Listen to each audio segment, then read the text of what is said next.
The metal gate slammed behind Ethan with a loud, echoing clang, so loud that dust fell from the cracked ceiling of the underground chamber. The sound punched through the silence like a final judgment. Ethan didn't move. He simply stared at the bars slowly sliding shut, the last bit of light from the hallway shrinking into a thin golden line. Then darkness swallowed everything. Inside the deep shadows, something breathed. Not human, not calm, not safe. A low growl rose from the far corner, wet, trembling, animalistic. Ethan's heartbeat climbed. So they really did it. They locked him inside with her, the feral alien girl. The one everyone feared. The one rumored to have killed 3 guards with nothing but her teeth. The one the tribal council said was too dangerous to free, too sacred to kill. And now she was his punishment. Ethan took a slow breath, trying to calm his shaking hands. He could barely see anything, only shapes, broken walls, old chains on the floor, and 2 dim yellow eyes watching him from behind a pile of discarded metal. They blinked. Once. Twice. Then the creature moved. Her silhouette crawled like a beast but shaped like a girl, thin, starved, wearing torn rags that barely covered her pale alien skin marked with blue bioluminescent streaks. Her hair was wild and long, falling in tangled waves over her face. She sniffed the air, studying him like prey. Ethan stayed still.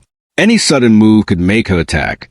For 2 long minutes, the tension pressed on him like a heavy mountain. Every breath felt borrowed. Every second felt like walking on the edge of a blade. Then she made a sound, a soft, broken whimper. It shocked him. Feral creatures didn't whimper. Terrifying things didn't sound, hurt. Ethan slowly knelt, palms open to show he had no weapon. "I'm not here to harm you," he whispered.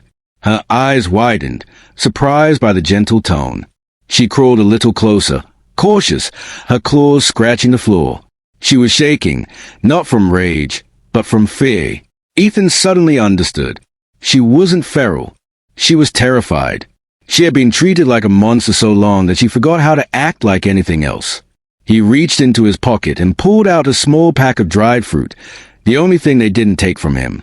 He placed it on the ground and pushed it toward her. She froze, sniffed, crawled closer, and grabbed it, but she didn't eat immediately. She looked at him, waiting. "Go on," he said softly. "It's okay."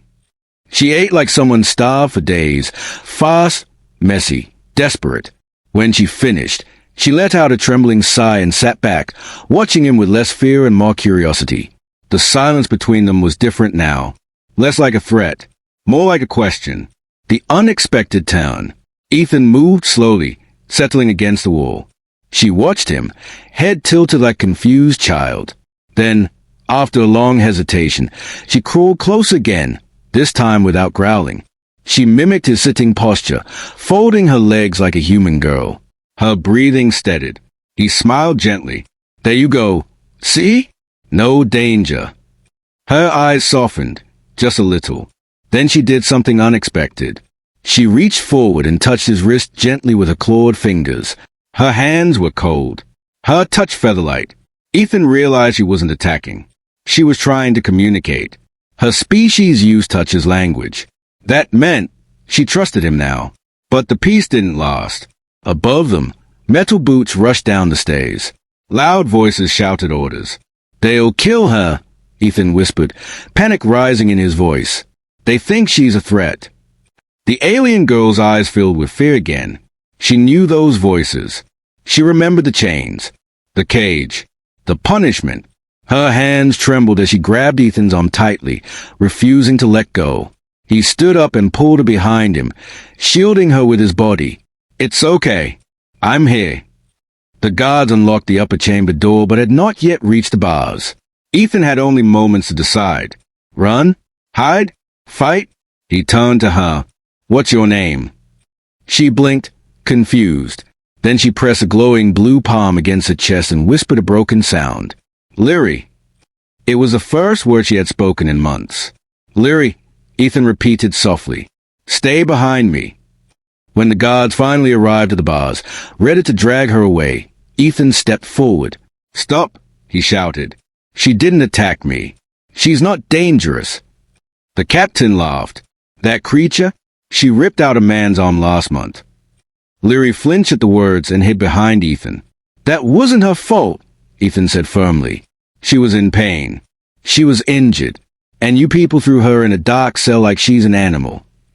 She is an animal, the captain snapped. No, Ethan replied, stepping even closer to the bars, eyes burning with anger. She's a scared girl, and if you hurt her again, you'll answer to me. The guards exchanged looks. Humans were not allowed to challenge the council. What exactly do you think you're doing, human? The captain asked coldly. Something none of you tried, Ethan said. I treated her like a person. A quiet sound came from behind him, Leary gently tugging his sleeve. When he toned, she placed her forehead lightly against his arm, showing gratitude in her species way. It shook Ethan. It shocked the guards. Then everything changed. The council elder arrived at the stays, witnessing what the guards refused to believe. You earned her trust, the elder said, stepping closer with wide, stunned eyes. No one has done that before, not even her own kind. Leary peeked from behind Ethan, glowing eyes soft instead of wild. The elder slowly nodded. You are no longer a punishment. He looked directly at Ethan. You are now her guardian. Ethan's heart jumped. Guardian of a girl everyone feared? Leary wrapped her thin arms around his waist slowly, as if asking for permission to stay close. The elder continued. She is the last of her tribe. If she dies, the bloodline dies. She needs someone gentle, someone patient, someone strong. Ethan swallowed hard, but he nodded. I'll protect her. Leary looked up at him with wide, trusting eyes. For the first time, she didn't look feral. She looked like a lost girl finally finding someone who believed in her. The escape decision. But danger wasn't gone. Some guard still wanted her dead. As Ethan led Leary out of the cell, he heard whispers. Creature. Monster. Kill her before she becomes a threat. Leary heard them too. She tensed and hid behind him again. Ethan stopped walking. He turned to the elder. They will try to harm her. The elder sighed. Yes, unless you leave this colony. Ethan's breath caught. Leave? With her?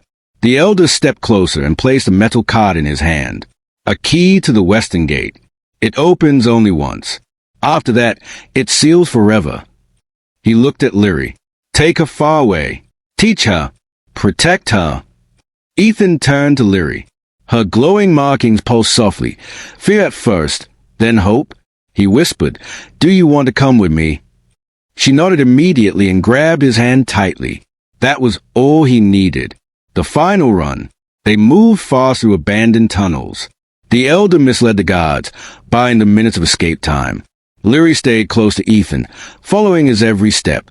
When they reached the western gate, Ethan inserted the card. The lock clicked. The door began to rise. But behind them, shouts, boots, weapons loading.